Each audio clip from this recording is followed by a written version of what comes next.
say nga, ma-enjoy ka. Example ka ng playing a guitar. Playing a guitar. Like, ibuhat mo siya, wala ka ganang ibuhat mo siya para ma-enjoy ka ng nga. Expensive motivation is the desire to achieve a goal because of external factors or because of avoiding punishment. Motivation means doing something because external requires a pressure. Yung pressure ni mo, so, yung mo kawaling mo, hindi para sa wala ka nagkuhan ka, wala ka nag-relay ka, ma-enjoy ka na kakuhan.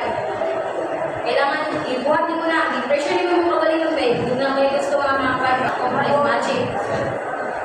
Self-regulation is the process of self-monitoring and self-regulation aspect of learning, behavior, motivation, and cognition. Zimmerman, 1995. Incorporating small tasks that can enhance self-regulation does not only contribute to the success of self-regulation, motivation, academic performance. Self-regulation, motivation, and academic performance.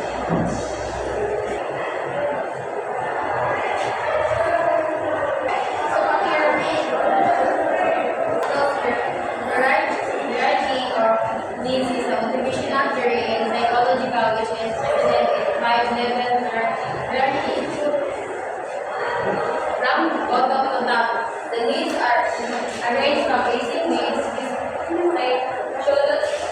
psychological needs, and safety needs. According to Maslow, people need to fulfill the lowest level. The first levels can be classified as deficiency need.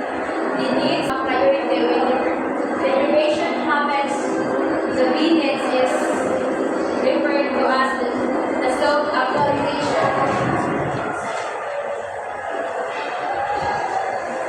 Actualization, morality, creativity, continuity, acceptance. Self-actualization is the highest level of human needs according to Maslow's hierarchy of needs. It refers to the realization of one's full potential, pursuing personal growth that becomes the best version of oneself. Self-esteem, confidence, achievements, respect of others.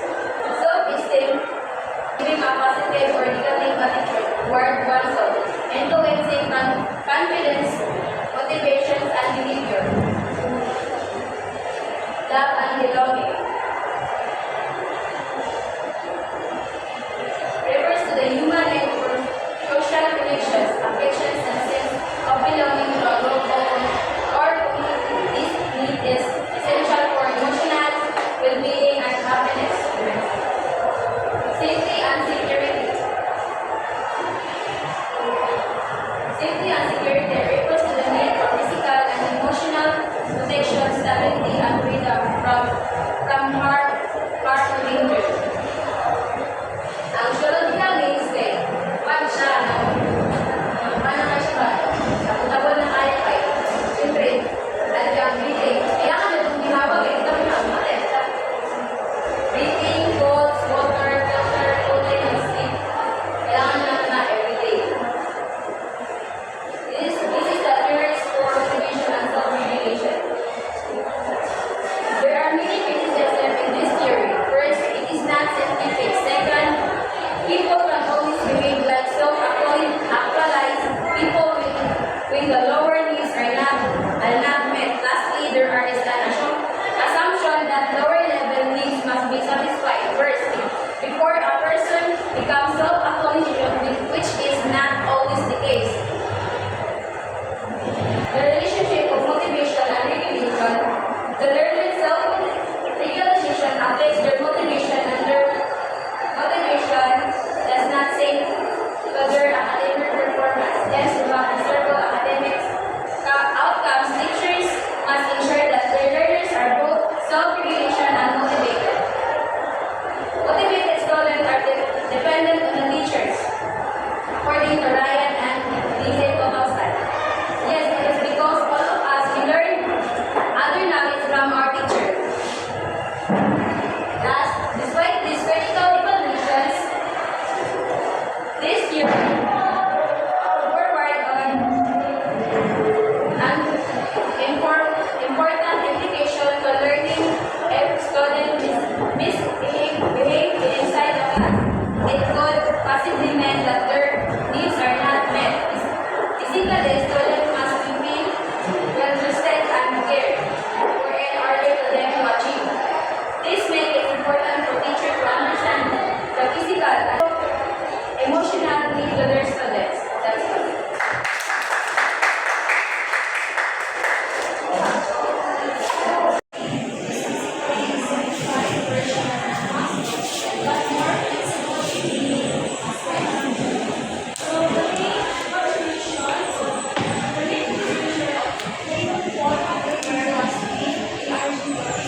concerns you personally.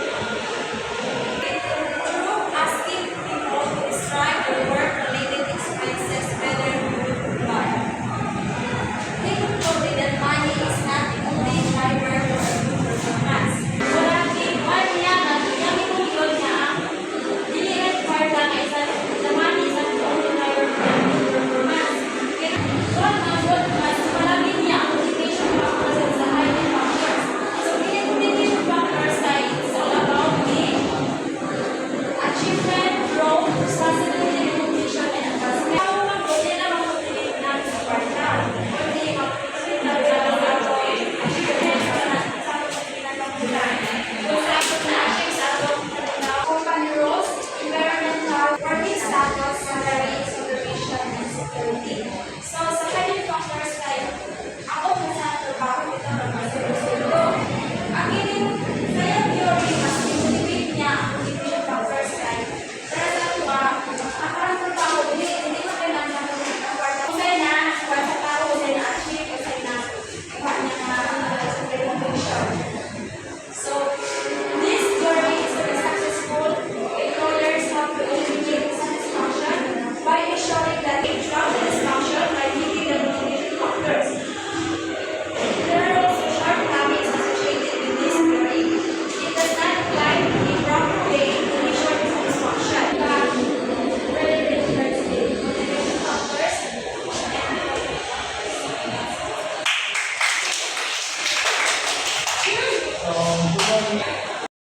Elaborated this note, the success of my week was not solely dependent on the teacher, but also on the student.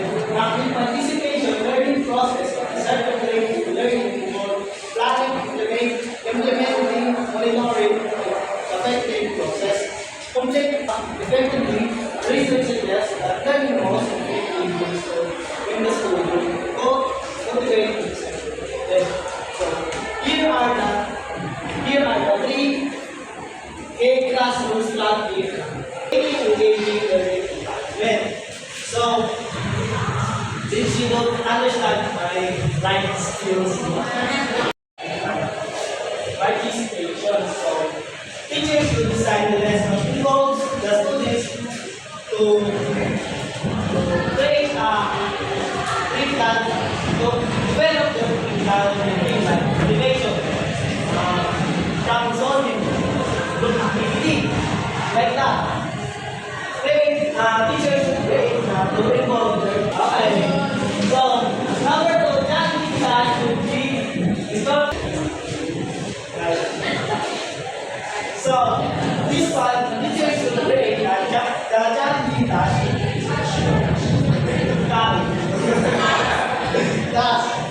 should be to the learning because it helps students get grow. So, growing sila sa mga tough challenges, pag-growing ng survival instinct, grow na mentality. Okay, number 3. Okay, elaborate ko na ako. okay na din. Number 3. Sana, I have a question. Do you familiar with what is sandwich method? So, sandwich method, or we call I call it the balance by because I ano?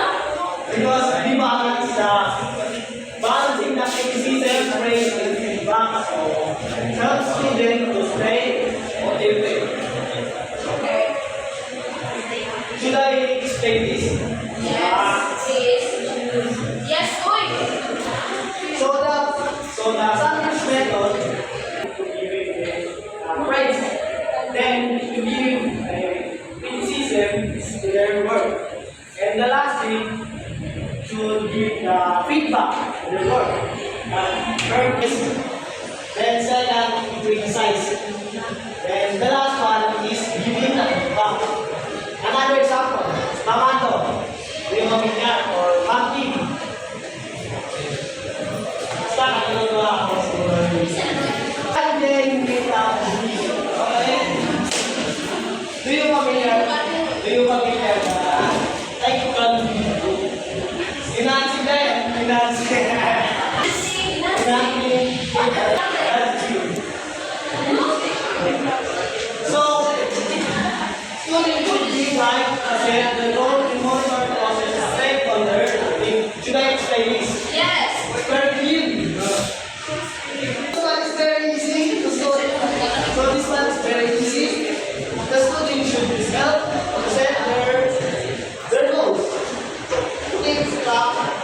Snap. So this one is very easy. Teachers would help students to goal. To take track their process and thinking about being learn. Second, assign encourage students to recognize gap where knowledge should be given. Also is very easy.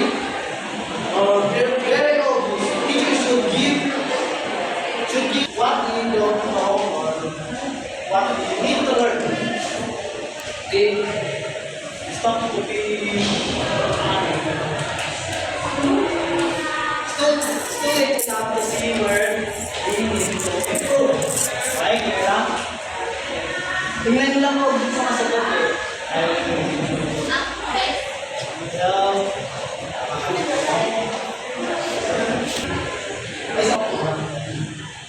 what you know or what you need to know.